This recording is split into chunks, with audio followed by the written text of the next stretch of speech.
भारत का भौतिक विभाजन जो है, भारत का भौतिक विभाग या विभाजन या भौतिक प्रदेश, तो हम कह सकते हैं भारत का भौतिक प्रदेश भारत के कितने प्रदेशों में विभक्त किया गया है। तो हमने कल शुरुआती लाइन ये कहा था, जो W.M. डेविस कहते हैं, जो किसी भी स्थान का भूदृश्य या स्थलाकृति संरचना प्रक्रम तथा अवस्था का प्रतिफल होता है। अपवर्तन के सामान्य अपवर्तन के सिद्धांत के जनक थे, जिसे जियोमॉर्फोलॉजी का फादर बोला जाता है। उन्होंने कहा था जो भूदृश्य या भू आकृति प्रतिफल होता है तीन चीजों का: संरचना, प्रक्रम तथा अवस्था या समय। यही कहा था ना, यही कहा था स्नेहा, तीन चीजों का प्रतिफल, रिजल्ट होता है तीन चीजों का। या हम उसको मैथमेटिकली यदि कहें, यदि आप लोग मैथमेटिकल हैं और समझते हैं तो कहेंगे कि इक्वल टू संरचना, प्रक्रम एंड अवस्था या समय।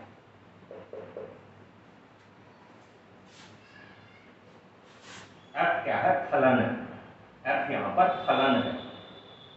F का मतलब दो मैथ पढ़े हैं तो समझ रहे होंगे। फलन है। फलन किस इन तीन चीजों का ही फलन है, रिजल्ट है। इन चीजों का सम्मिलित परिणाम, इन चीजों का सम्मिलित परिणाम है। फलन है क्या? भूदृश्य।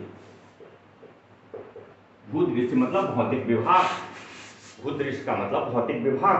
भारत के जितने भी भौतिक विभाग है, इस तीन चीज को का परिणाम। अब संरचना का थोड़ा सा हम समझा देते हैं, नहीं तो भी एक्सप्लेन यदि क्वेश्चन रहेगा। संरचना से क्या तात्पर्य है? कैसे भारत के भूदृश्य को या भौतिक विभाग को संरचना ने प्रभावित किया। संरचना ने कैसे प्रभावित किया है उसके बारे में देखते हैं। How structure has affected the physiography of India. Structure इस प्रकार, स्ट्रक्चर से मतलब क्या है? स्ट्रक्चर से मतलब है जो यह जिन प्रकार के जिन चट्टानों से बना है, जिन रॉक्स से बना है, उन चट्टानों का प्रकार क्या है, उन चट्टानों को व्यवस्था का क्रम क्या है, व्यवस्था का क्रम क्या है, वर्टिकल है, हॉरिजॉन्टल है, इंक्लाइंड है, उसको क्या करेंगे, क्रम क्या है। उसमें उसका कौन सी वलन हुआ है, भ्रंशन हुआ है, कौन सी क्रियाएं हुई है, वलन है या भ्रंशन है, इसका परिणाम। यानी कैसी संरचना है, वो वलन वाली संरचना है या भ्रंशन वाली संरचना, इन सबको कहते हैं जो यह इसका परिणाम। संरचना से प्रकार से मतलब है जो जैसे कि हम उदाहरण के रूप में कह सकते हैं, जो हमने पहले ही कहा है कि दक्षिण भारत की संरचना अधिकांशतः क्या है, आर्कियन चट्टान की बनी हुई है। आर्कियन चट्टान की हमारे दक्षिण भारत की संरचना बनी हुई है। वहीं उत्तर भारत का पर्वतीय क्षेत्र की संरचना अवसादी संरचना, यानी अवसादी संरचना से तात्पर्य है जो अवसादों से बना हुआ है, टर्शरी काल का बना हुआ है, अवसादों से बना हुआ है। आर्कियन संरचना है तो निश्चित रूप से आग्नेयी चट्टान या मेटामॉर्फिक रॉक से अधिकांशतः बना हुआ है। वह रॉक कैसा है, रॉक की कैसी विशेषताएं हैं? वह रॉक करे हैं, कठोर रॉक है,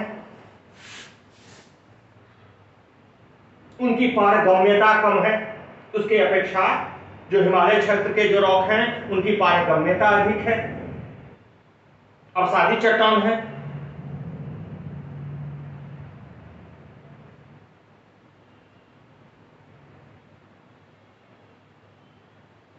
वहीं पर हमारा जो भारत का मैदान है वह कैसे बना हुआ, किस प्रकार के चट्टानों से बना हुआ? अवसादी चट्टानों से बना हुआ। अवसाद कहां से आए हैं? तो दोनों ओरों से जो अवसाद आए हैं, या प्रायद्वीपीय क्षेत्र से आर्कियन चट्टान की ओर से जो अवसाद आए हैं उसका भी निक्षेप वहां पर हो गया है, हिमालय क्षेत्र से जो अवसाद आए हैं उसका भी निक्षेप हो गया है। यानी उसकी जो संरचना है, उसकी संरचना कैसी संरचना है? अवसादी संरचना है। अवसादी संरचना है उसकी भी नवीनतम अवसाद है। इसके जो अवसाद हैं वो नवीनतम अवसाद हैं, महीन अवसाद है। चट्टानों का प्रकार कैसा है? मोस्टली यह जो बना हुआ है, हमने कहा यह चट्टान के निचली तरफ भारी क्ले, भारी चीका या महीन चीका से, ऊपरी सतह महीन चीका से बना हुआ है। इस मैदान का आंतरिक भाग, निचले भाग भारी चीका से बना हुआ, जबकि ऊपरी भाग महीन चीका से बना हुआ, क्ले से बना हुआ। यानी इसका संरचना का प्रभाव भारत के हर एक भौतिक दृश्य पर पड़ रहा है। जहां पर एक प्रकार से हम देखेंगे तो वहां पर प्रायद्वीपीय भाग में व्यवस्था का क्रम क्या है?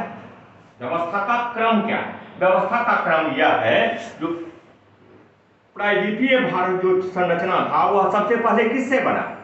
प्रारंभ में जो पृथ्वी ठंडा हो रही थी उस समय बना।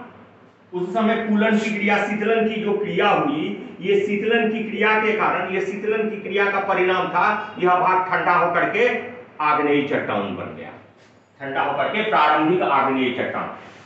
आग्नेय चट्टान को प्राथमिक चट्टान भी कहते हैं। क्यों? वही आग्नेय चट्टान को प्राथमिक चट्टान भी कहते हैं। क्यों? सबसे पहले वही बना। जितने भी प्रकार के चट्टान है, सबसे पहला जो चट्टान बना है पृथ्वी पर वह आग्नेय बना है। कैसे? तो हमने सिखाया कैसे।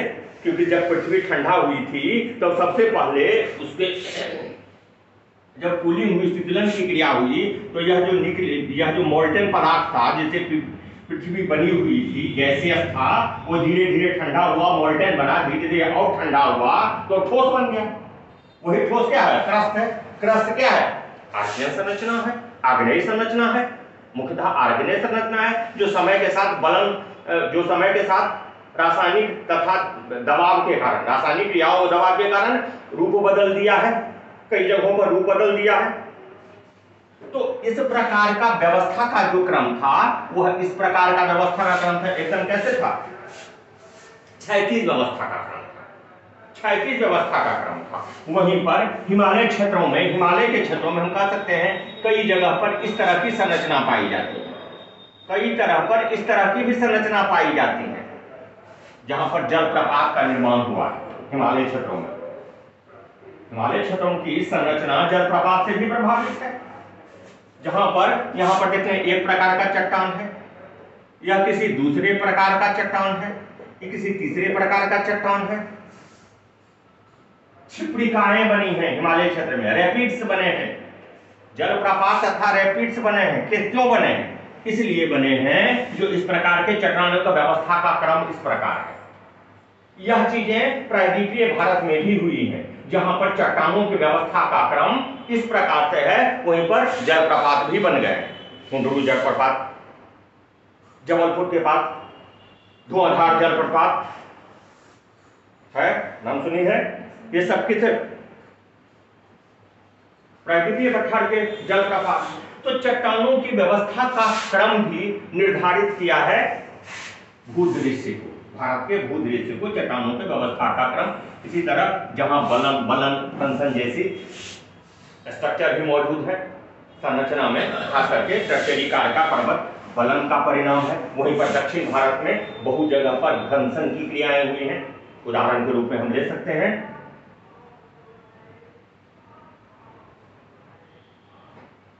विंध्यन पर्वत का दक्षिणी किनारा क्या है? घनसन के कारण बना है।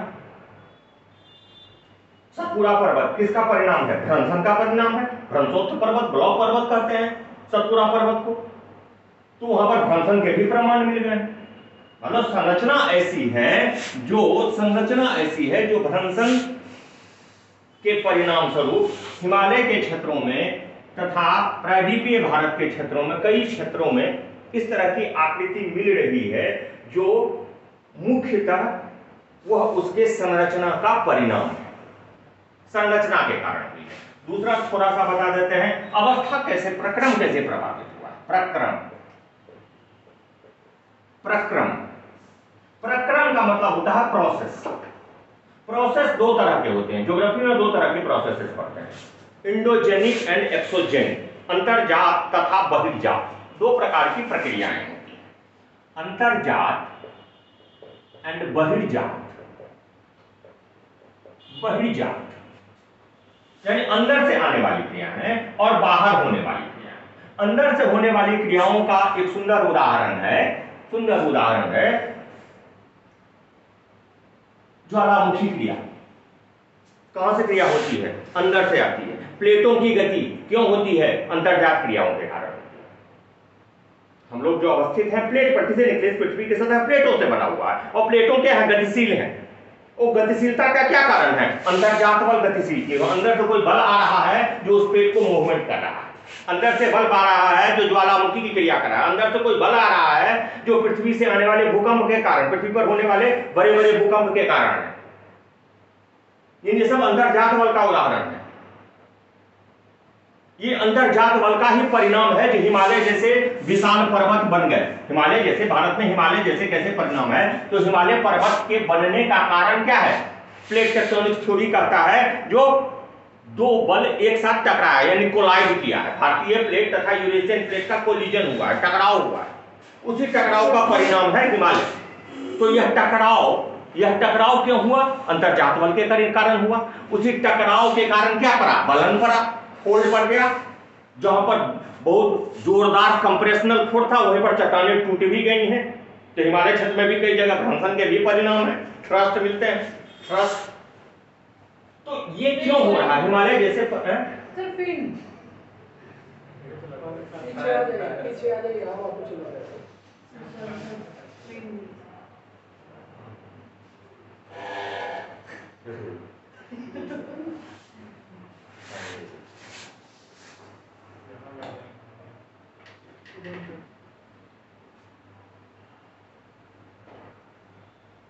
पीछे चले जाओ, पीछे जा सकते हो।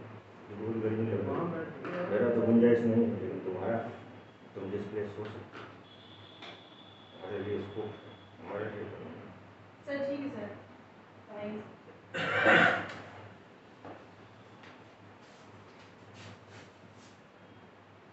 किस प्रकार प्रक्रम यानी प्रोसेस किस प्रकार भू संरचनाओं को प्रभावित करता है?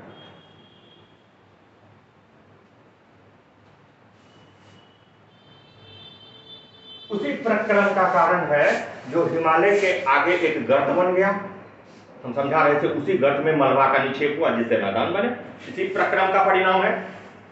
इसी प्रक्रम का परिणाम है कि हिमालय के अग्रगर्त में, हिमालय के अग्रभाग में एक गर्त बन गया जिसको अग्रगर्त कहते हैं। और उसी फोर्डिप में दोनों ओरों से आने वाले मलबे ने जमा किया बहुत लंबे समय से। परिणाम हो गया जो भारत के मध्यवर्ती मैदान, यानी यह भी उसी का परिणाम है।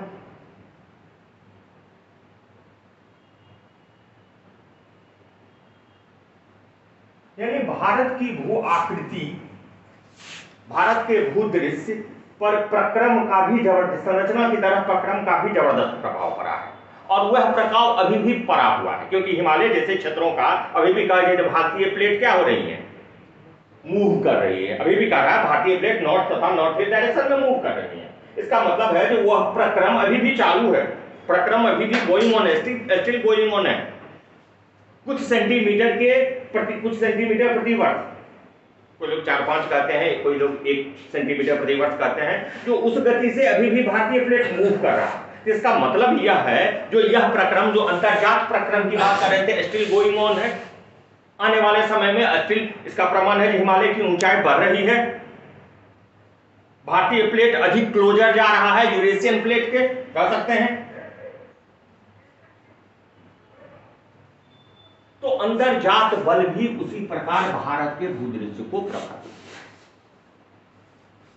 बहिर्जात बल भी को नहीं प्रभावित किया। बहिर्जात बल का उदाहरण है अपर्दन, अपक्षय, ये बहिर्जात बल। अपर्दन के कारण ही और निक्षेपण का परिणाम है मध्यवर्ती मैदान।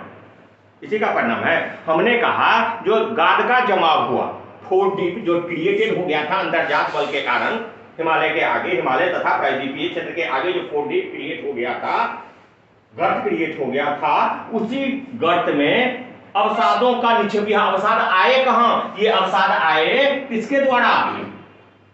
अपर्दन के द्वारा। यह अवसाद आए थे अपर्दन के द्वारा।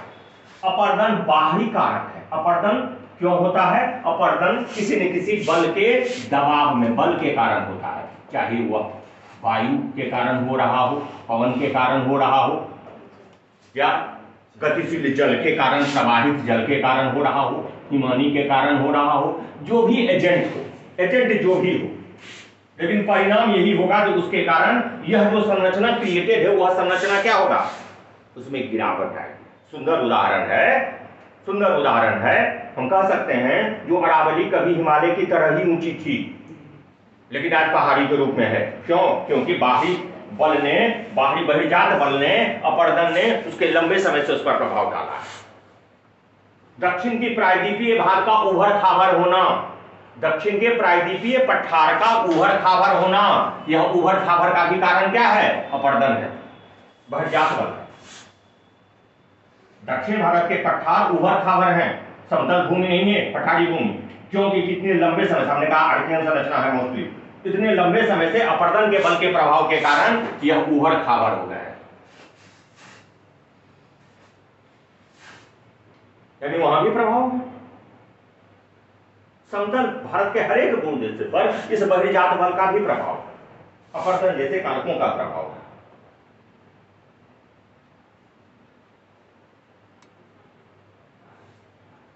इसी तरह हमने थर्ड में अवस्था का भी प्रतिफल।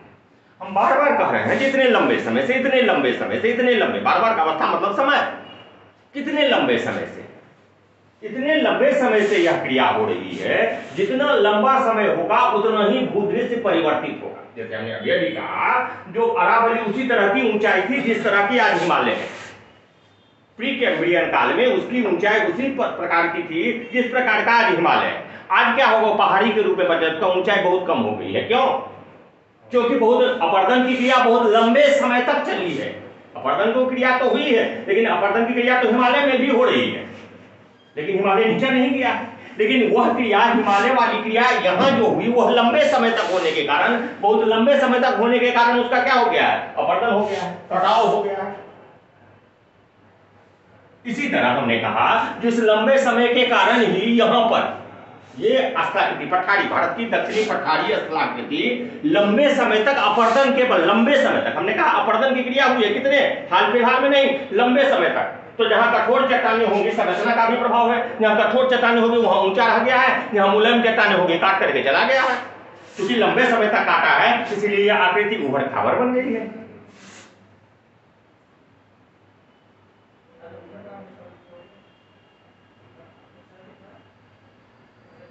फिर हमने कहा मैदानी सतह पर भी इस लंबे अपर्दन का परिणाम है। अपेक्षाकृत नवीनतम संरचना कौन है?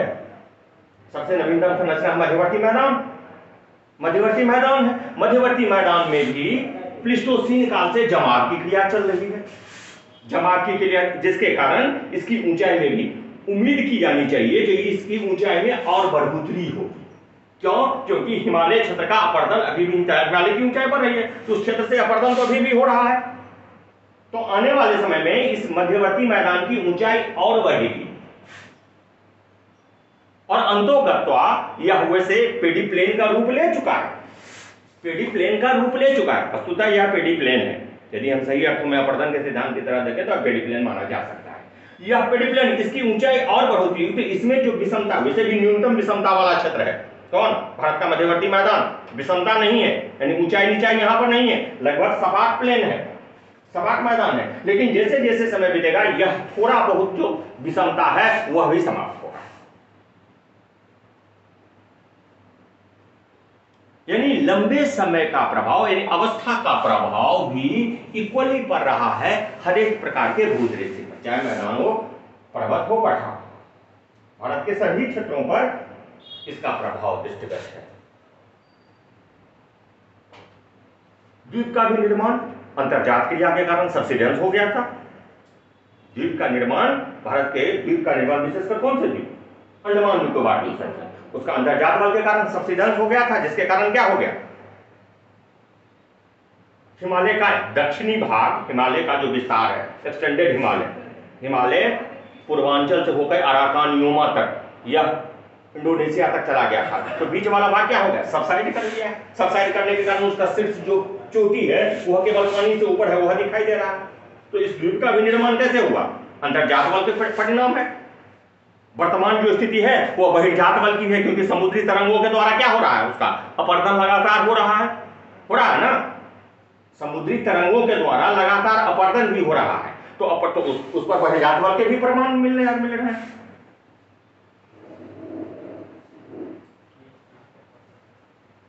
भारत की संरचना पर इस प्रकार इस तीनों ही संरचना, प्रक्रम और अवस्था, भारत का वर्तमान स्वरूप जो है, वर्तमान भूदृश्य जो है, वो इस तीनों कारकों का, फैक्टर्स का प्रतिफल है। इस तीनों का हमने कहा एक्सटेंस में फलन है, प्रतिफल है, रिजल्ट है।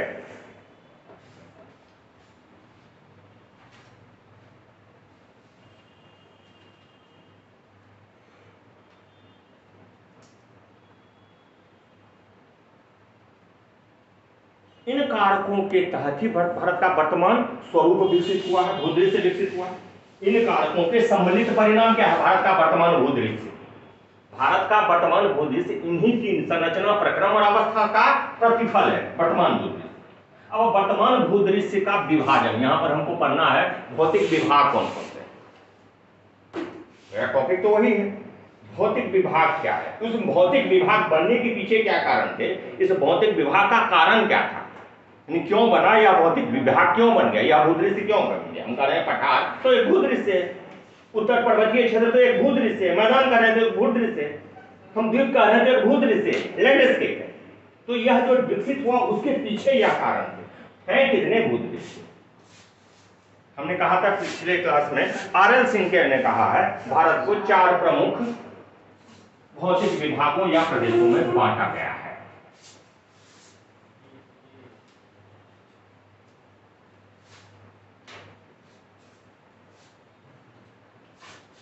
भारत को 4 प्रमुख भौतिक विभागों